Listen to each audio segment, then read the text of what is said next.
He's got an interesting backstory because it's thought he may have been a disciple of John the Baptist because he was there when Jesus was baptized. In the beginning was the Word. Logos. The Hellenic world was not that far away across the Sea of Galilee. Either he could pick it up because people were in the local area speaking it, and some people have an ear for language, or he was quite academic, which says a lot about the education system that these young men would have gone through. Remember that these young men would have been raised up in a society where they had to learn the scriptures. They would have to be able to recount certain things by certain ages. They'd have to be able to recite certain things from memory. They would have a very strong grasp of language and of the richness of their Jewish faith. Coupled with that, they're living under Roman occupation, so they're highly likely that they would have picked up on Latin as well, Aramaic, Hebrew of the scriptures, and that whole area had been riddled with the Greeks. So the Greek influence, the philosophical influence would have fed in there. You do pick it up, and especially when you're young. When I lived out in Italy, and I was only living there for a year and a half, but while I was living there, I started to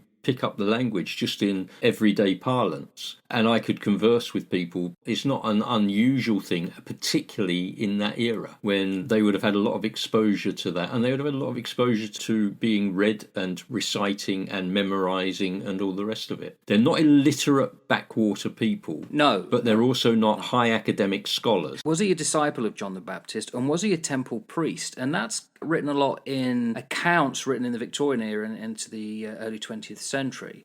He seems to have some link there with the temple, which, if you think about it, although we meet him as a fisherman, that would make sense that Jesus would want somebody like that because of the close connection with the biggest blocks of power in the local area. Remember what his family line is. His father was Zebedee. Zebedee would have been a very prominent and competent businessman. Yeah. And where businessmen are prominent and competent, they have other civic functions. There is the clear suggestion that it is as a result of John and his influence that we get an understanding of what happened when Jesus was arrested, because he had people in there. Also that he was likely to have been able to have got Peter into the courtyard as well. Wouldn't ever surprise me that he was well connected, like any young son of a prominent businessman would have been. The connection is clearly there with the civic authorities and with John and his family. He's the only one who is not martyred. He's the one who becomes very prominent within the early church. He outlives all of the other disciples. And so even though he had a less prominent role during the life of the disciples, he actually played one of the most prominent roles at the end of it all.